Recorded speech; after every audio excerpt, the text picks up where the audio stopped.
नमस्कार भक्तों, खुशी की भक्ति यूट्यूब चैनल में आपका फिर से स्वागत है। आज हम बात करेंगे जेठ मास के कृष्ण पक्ष में आने वाली अत्यंत पुण्यदायिनी और पापों का नाश करने वाली अपरा एकादशी के बारे में। ये जो एकादशी है इसको हम अचला एकादशी के नाम से भी जानते हैं और अपरा एकादशी भी कहते हैं। तो अपरा का जो अर्थ होता है वो है असीम, अधाय और अपरंपरा। अर्थात इसका मतलब है कि एकादशी का पुण्य भी अपरंपार माना गया है। शास्त्रों में वर्णित है कि इस व्रत का पालन करने से मनुष्य के बड़े से बड़े पाप भी नष्ट हो जाते हैं और उसे महान पुण्य प्राप्त होता है।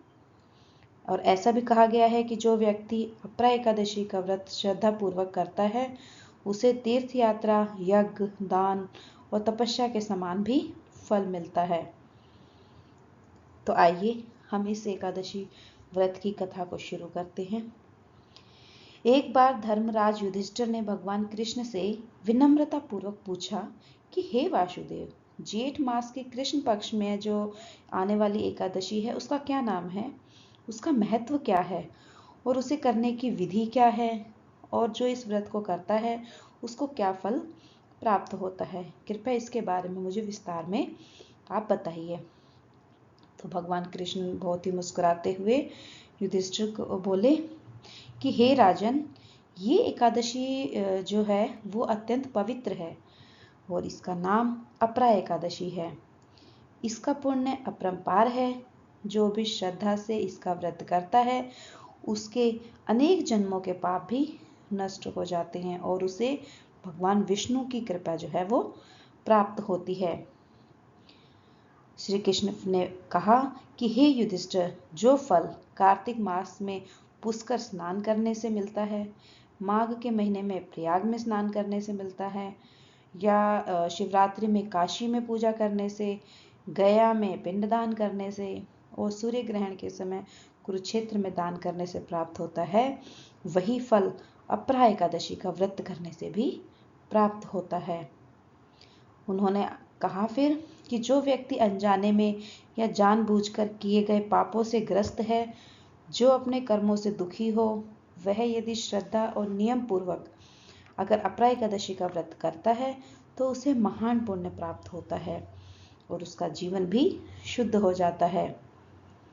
अपरा एकादशी की एक बहुत ही प्राचीन कथा है, राजा महिध्वज और उसके एक दुष्ट भाई की। तो आइए वो भी मैं आपको सुनाता हूँ। प्राचीन समय में एक धर्मात्मा राजा थे जिनका नाम था महिध्वज। वे बहुत ही सत्यनिष्ठ, दयालु और भगवान विष्णु के परम भक्त थे। उनकी प्रजा सुखी थी और बहुत ही सुखी थी और राज्य में भी बहुत ही शांति और समृद्धि थी। राजा महिध्वज का एक छोटा भाई भी था जिसका नाम व्रजध्वज था। वो अत्यंत ईर्ष्यालु और क्रूर स्वभाव का था। उसे अपने बड़े भाई की प्रतिष्ठा और लोकप्रियता से घोर जलन होती थी, क्योंकि उसका भाई तो बहुत ही सुखी था, दयालु था, अत्यनिष्ठ था, सत्य का साथ देने वाला था और व्रजध्वज जो था वो बहुत ही ईर्ष्यालु और क्रूर स्वभाव का था। धीरे धीरे उसके मन में द्वेष इतना बढ़ गया कि उसने अपने ही भाई को मारने का षड्यंत्र रच लिया कि मैं अपने ही बड़े भाई का मृत्यु कर देता हूँ। एक दिन मौका पाकर व्रजध्वज ने क्या किया, राजा महिध्वज की हत्या कर दी और उसके शरीर को जंगल में एक पीपल का वृक्ष था उसके नीचे गाड़ दिया।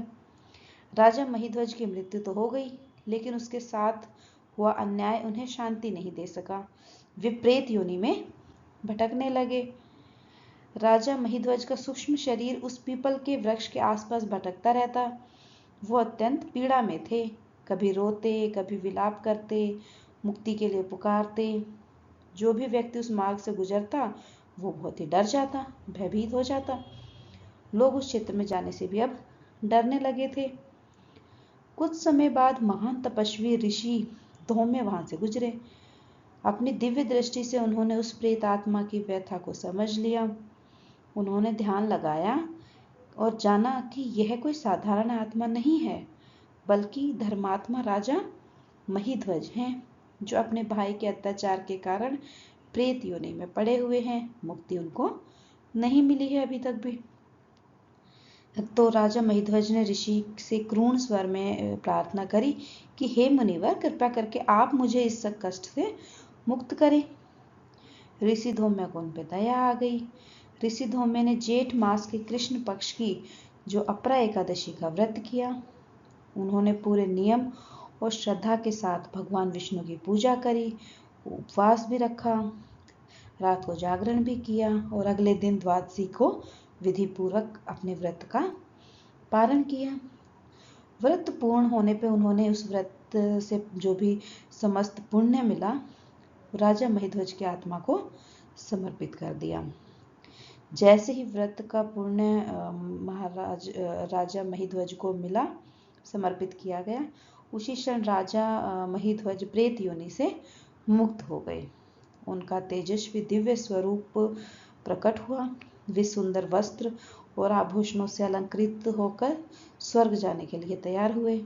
उन्होंने ऋषि धौम्य को प्रणाम किया और कहा कि हे महर्षि, आपकी कृपा और अपरा एकादशी के पुण्य से मुझे मुक्ति प्राप्त हुई। मैं आपका सदा ही ऋणी रहूंगा। इसके बाद वे दिव्य विमान में बैठकर विष्णु लोक को प्रस्थान कर गए। भगवान श्री कृष्ण फिर युधिष्ठिर से कहते हैं कि हे राजन, अपरा एकादशी का व्रत करने से मनुष्य को अतुल्य पुण्य प्राप्त होता है। ये व्रत पापों को नष्ट करता है, दरिद्रता को दूर करता है, पूर्वजों को शांति देता है और भगवान विष्णु के धाम तक पहुंचाता है। तो आइए अब इस व्रत की विधि को भी हम जान लेते हैं। दसवीं अपरा एकादशी का व्रत एकादशी को ही होता है, तो उससे एक दिन पहले दसवीं को ही हमें सात्विक भोजन करना चाहिए।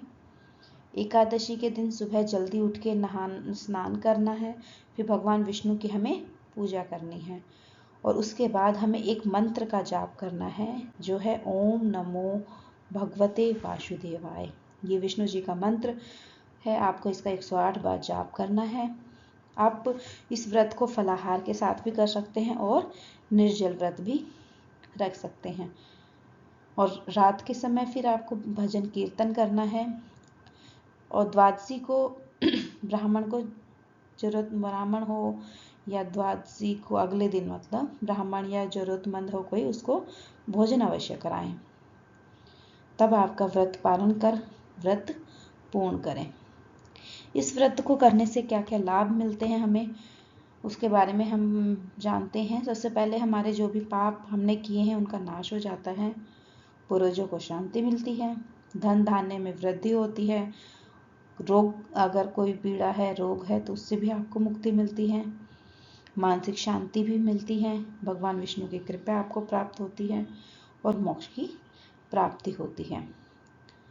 तो प्रिय भक्तों, अपरा एकादशी केवल एक उपवास नहीं है, बल्कि ये आत्मा शुद्धि, पश्चाताप और ईश्वर की कृपा प्राप्त करने का एक बहुत ही पवित्र अवसर है।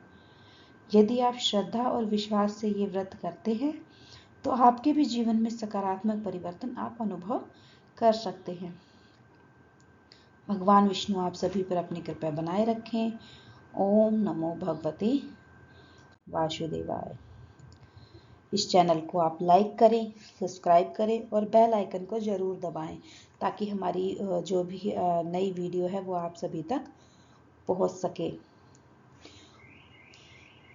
आप इस व्रत को करते हैं या नहीं करते हैं, आप हमें कमेंट करके जरूर बताएं। धन्यवाद।